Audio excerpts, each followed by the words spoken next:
반갑습니다. 돌집사TV입니다. 자, 이번에 2022년 2회 직업상담사 실기시험이 며칠 전에 있었죠. 자, 마침 제 친구가 또 시험을 봐서 이렇게 문제 복원을 할 수 있었습니다. 자, 그럼 한번 풀어보도록 하겠습니다. 총 18문제가 나왔고, 계산 문제 2문제가 나왔습니다. 자, 1번. 직무 분석 방법 중 자, 결정적 사건법, 중요 사건이라고도 할 수 있겠죠. 결정적 사건법의 단점을 4가지 쓰시고 나왔습니다. 자, 우리 기존까지는 3가지만 쓰는 게 나왔어요. 그래서 우리 3가지만 외우신 분들 상당히 많으실 겁니다. 4가지 쓰시고는 처음 나오는 거죠. 자, 그래서 우리 원래 외웠었던 거 먼저 3가지 보겠습니다. 자, 응답자의 사건 왜곡, 기술 가능성이 있었죠. 그리고 일상적인 업무와 관련 지식, 기술 배제될 수 있다. 자, 그리고 분석자의 주관적 견해가 분석 과정에 개입될 수 있다. 라고 되어 있는데, 자, 우리 4가지, 이제 앞으로는 4가지를 외우기 때문에, 자, 조사는 전문성이 있는 자가 실시해야 한다. 요거 추가로 외워주셔야겠죠. 자, 다음 문제. 직업으로 보지 않는 활동 6가지. 자, 요거는 우리 자주 나오는 빈출 문제였었죠. 그래서 가사활동, 학습 전역, 무급 봉사지, 그리고 사회복지시설의 수용자, 그리고 불법적인 활동, 그리고 매각 수입, 그리고 자산 수입, 뭐 이런 것들이 있겠죠. 자, 다음 문제.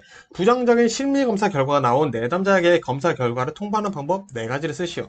자, 이 문제는 거의 한 번 정도밖에 나온 적이 없는데 요번에 나왔죠. 그렇다는 것은 약간 변별성을 가지게 하기 위한 문제였다. 하지만 이것도 외우셨다면 충분히 풀 수 있겠죠. 자, 첫 번째, 방어를 최소화하는 해석을 해야 되고요. 내담자 결과에 충격받지 않도록 해야겠죠. 자, 그리고 이해하기 쉽게 일상적인 용어로 설명을 한다. 자, 그리고 4번째, 심리검사 결과에 대한 비밀 보장 유의한다. 이 4가지 써주시면 되겠습니다. 자, 4번. 심리검사에서 준거 타당도의 개수에 크게 영향을 미치는 요인 3가지를 설명하시오.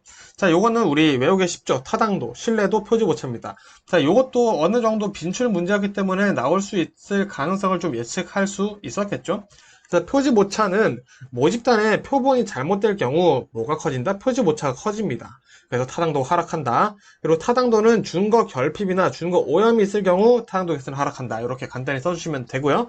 신뢰도는 더 간단합니다. 준거 측정치의 신뢰도라고 쓰고 그대로 내려서 이 준거 측정치의 신뢰도가 낮은 경우 타당도가 낮다 라고 써주시면 되겠죠.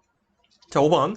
한국 직업사전의 부가 직업정보, 직무 기능은 자료, 사람, 사물과 연관된 특성을 나타낸다. 사람의 세부한 거 5가지 쓰시오. 자, 관련 없으면 제외까지 되어 있습니다.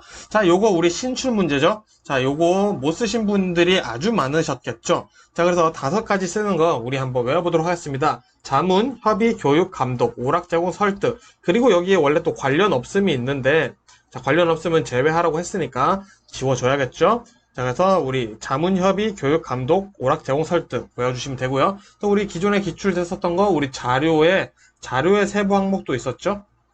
자, 이것도 같이 외워주시면 되겠습니다. 자, 6번 보겠습니다. 심리검사 사용의 윤리적 문제와 관련하여 주의해야 할 사항 6가지를 쓰시오. 자, 우리 이 과목에 나온 내용이었죠. 자, 6가지. 자, 심리검사 평가 결과가 시대에 뒤처질 수 있다. 자, 그리고 타당도와 신뢰 높은 표준화된 검사. 요게 핵심 단어죠. 표준화된 검사를 사용한다. 검사 내용은 수검자에게 미리 알려져선 안 되겠죠. 그리고 검사는 내담자의 문제 확인 후 사용 여부를 정해야 한다. 핵심이고요. 적절한 훈련을 받았거나 자격이 있는 자가 검사를 한다. 전문가가 해야 된다 말이죠. 자, 6번째, 심리검사의 결과는 목적에 맞게 제한적으로 사용해야 한다. 목적에 맞게 사용한다. 요게 핵심 단어로 외워주시면 되겠습니다.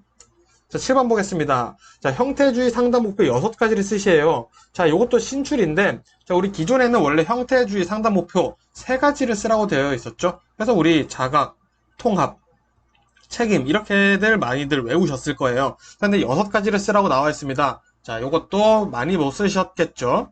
자, 그래서 먼저 우리 자각, 책임, 통합 그대로 외워줍니다. 거기다 이제 성장, 실존적 삶, 그리고 자기 조절 능력 획득이라고 추가해서 6개 이제부터는 외워주셔야겠네요.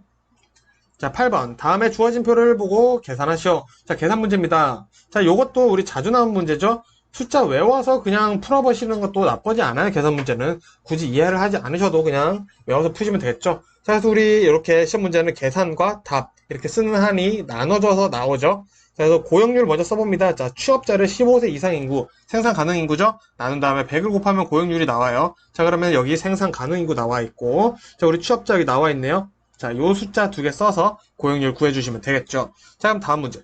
자, 30에서 50세 고용률을 29세 이하 고용률과 비교하여 분석하시오. 자, 그럼 첫 번째 29세 이하의 고용률을 구해주셔야 됩니다. 자, 29세 이하 고용률은 전부 다죠. 자, 그래서 생산 가능 인구 다 더해주시고 취업자 다 더해주셔서 고용률을 구해주시면은 자, 이렇게 나옵니다. 4.5%죠. 자, 그럼 비교해보니까 29세 이하 고용률이 30에서 50세 분들의 고용률보다 많이 낮죠. 자, 이거 왜 낮냐? 이거는 여러분들의 맞는 생각을 써주시면 됩니다.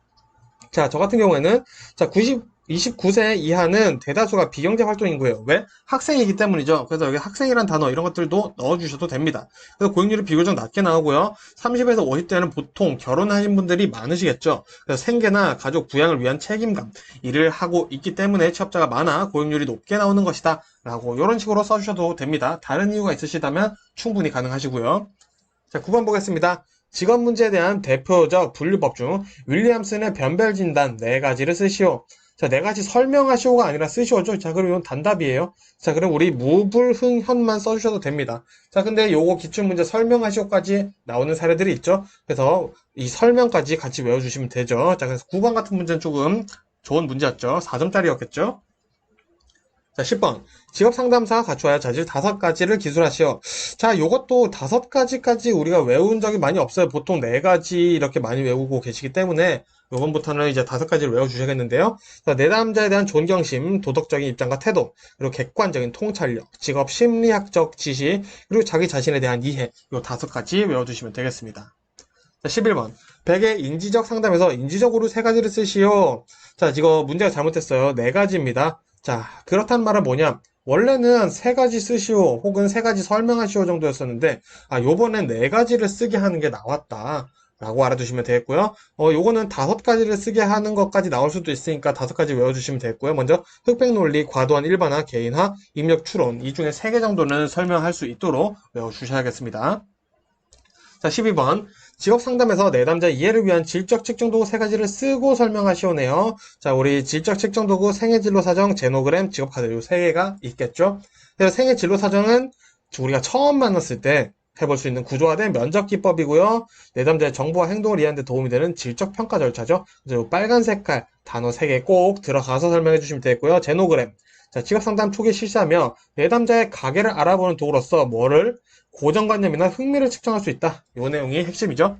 자, 그리고 직업카드, 홀랜드 육각형 모형과 관련된 직업카드를 사용을 합니다. 자, 그래서 선호군, 혐오군, 미결정, 중성군으로 분류하여 동기와 흥미를 탐색할 수 있다. 이 내용 요약해서 써주시면 되겠죠. 자, 12번, 13번 보겠습니다. 자, 요 문제 나올 거라고 예상을 많이 안 하셨을 수도 있습니다. 자, 근데 한번 보도록 하겠습니다. 자, 노동수요가 LD 5,000-2W와 1시간당 임금이 W 2,000원이에요. 자, 노동수요 임금 탄력성의 절대값과 근로자 수입이 얼마인지 계산하시오 되어 있습니다. 자, 근데 이 문제 같은 경우는 저도 상당히 힘들었던 게 우리 미분을 해야 돼요. 자, 미분 모르시는 분들이 더 많으실 거라고 생각하고 있기 때문에 이 문제는 우리가 객관식이 아니라 그냥 필답형이다라고 생각하고 외워버리도록 하겠습니다. 자, 노동수요 임금 탄력성 절대값. 자, 먼저 노동수요 임금 탄력성 공식을 써주세요. 노동수용량 변화율을 임금 변화로 나눈 게 노동수요 임금 탄력성이죠.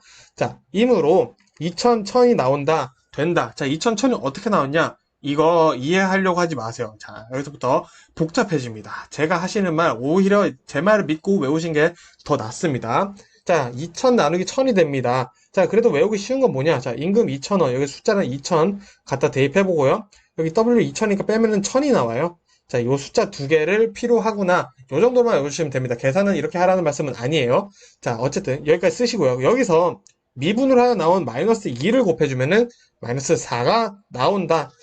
여기까지 이제 외워서 써주시면 됩니다. 미분을 이해하려고 하시면 오히려 더 힘드실 수가 있어요. 자, 그래서 정답은 우리 절대값 표시인 이렇게 해주고 4다 라고 해주시면 됩니다. 자, 근로자 수입 같은 경우는 우리가 계산을 해줄게요.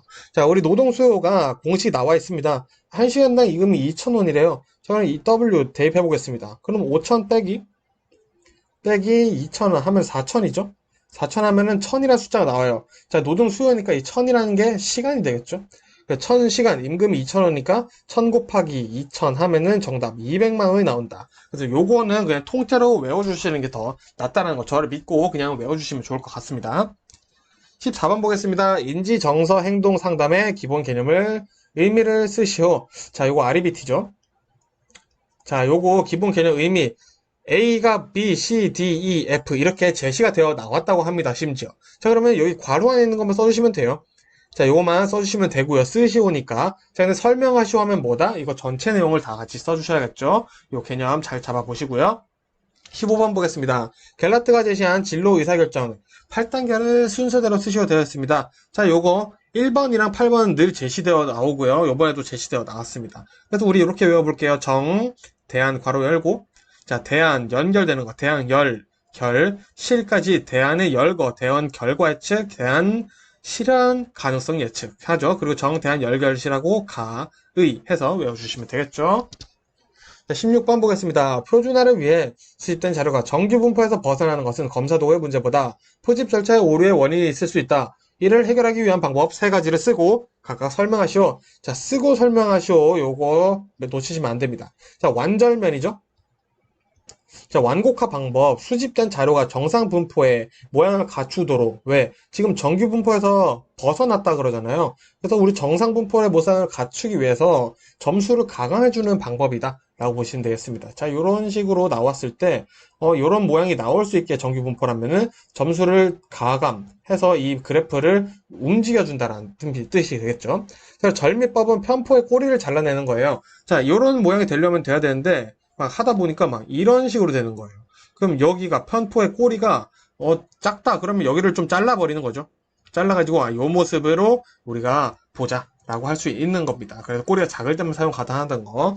면적 환산법은 백분위와 Z점수가 핵심이에요. 각 점수들의 백분위를 찾아서 그 백분위에 해당하는 Z점수를 찾는 방법이 면적 환산법이다 라고 보시면 되겠습니다. 자, 17번 보겠습니다. 심리검사의 사용 목적 세 가지를 쓰고 설명하시오. 자, 이거 안 나올 줄 알았는데 나왔더라고요. 그래서 한번 보겠습니다. 자, 분류, 규명, 자기 이해 이렇게 되어 있는데 이 교재마다 굉장히 많이 다르게 설명이 되어 있습니다. 저 같은 경우는 이렇게 외웠었고요. 그래서 보면은 분류, 인간의 특성을 구분하고 체계적으로 분류한다. 규명, 집단의 특성이나 경향을 조사하고 연구하고 규명한다. 자기의 자기 자신에 대한 인식을 증진시킨다. 자, 어떤 검사의 목적을 설명하시오. 뭐 심리검사, 뭐 성격검사 이런 내용들 나오면은 꼭 들어가는 게 뭐냐면 3번이에요. 자, 모든 검사의 첫 번째 목적은 뭐다? 자기에 대한 인식 증진 혹은 발전이다. 그래서 기억 안 나시면 일단 요거는 무조건 어떤 검사의 목적을 써라. 그러면 일단은 쓰셔도 좋다라는 거 말씀드리고요. 자, 마지막 문제 보겠습니다. 자, 한국 표준산업 분류 중, 개요 중 산업, 산업활동, 산업활동의 범위, 산업분류의 정의를 쓰시오. 다 나왔네요. 자, 산업은 유사한 성질을 가지는 산업활동에 주로 종사하는 생산 단위의 집합이다. 라고 보시면 되겠죠. 자, 산업활동은 이제 각 생산 단위가 자원을 투입을 해요. 그래서 자원을 투입을 하니까 재화 또는 서비스가 나오겠죠. 자, 이런 것들을 하는 일련의 활동 과정이다 라고 보시면 되겠고요. 우리 산업활동의 범위는 영리적 비영리적 활동 다 포함됩니다. 하지만 가정의 가사활동은 포함되지 않는다 라는 거 알아두시면 되겠고요. 산업분류, 자, 생산 단위가 주로 수행하는 산업활동을 유사성에 따라 유형한 것. 자, 요 산업에서 산업분류까지 이 설명은 웬만하면은 그대로 요약해서 이해한 대로 쓰지 마시고 써주시는 걸 조금 추천드리고 있습니다. 자, 이렇게 해서 2022년 2회 직업상담사 2급 실기 기출문제 한번 훑어봤고요. 제가 부분 설명을 자세하게 드리지 않은 것들은 제가 또 영상에서 다 설명을 드리고 있으니 같이 봐주시면 좋을 것 같습니다. 자, 이번에 시험 보신 분들 모두 좋은 결과 있으셨으면 좋겠네요. 고생 많으셨습니다.